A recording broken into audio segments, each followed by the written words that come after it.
So discussing Pythagorean theorem,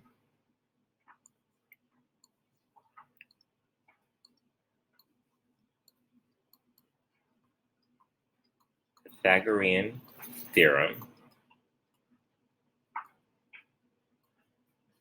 we know we're going to use the formula a squared plus b squared equals to c squared, right?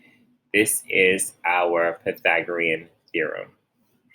And Pythagorean theorem can only be applied to right triangles.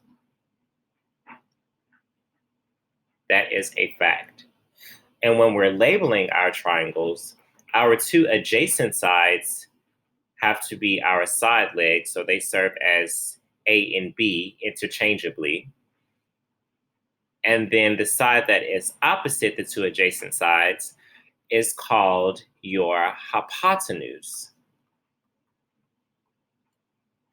which is also labeled as C. So if we had a right triangle,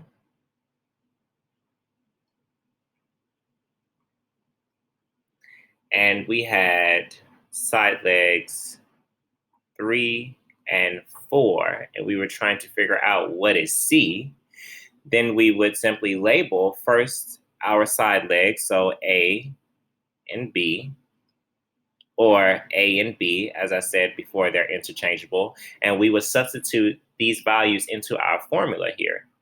So looking at it, if 3 is substituted for A, then we have 3 squared, plus if B is substituted for 4, then 4 squared would give us C squared. And now we just perform our operations. So 3 squared is 9, plus 4 squared, which is 16, and that should equal to C squared. So now is when you have to combine your like terms on one side. So combine these constants, 9 plus 16, which would give us 25, and then we bring down our C squared. But the goal here is to get C by itself, so that way I have a side length to put in here for my hypotenuse for C. So then I have to cancel out this power of 2 by taking the square root of C, and whatever I do to one side, I have to do to the other. So now that's canceled out, and it leaves me with C by itself, and the square root of 25 is 5. So our hypotenuse here is 5.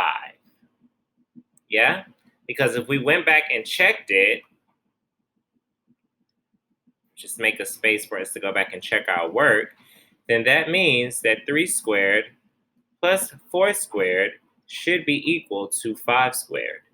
We know 3 squared is 9, plus we know 4 squared is 16, and it should equal to 25. 9 plus 16 does equal to 25, so it checks out. So now we have the correct length for our hypotenuse here. This is how we will go about solving a Pythagorean theorem problem.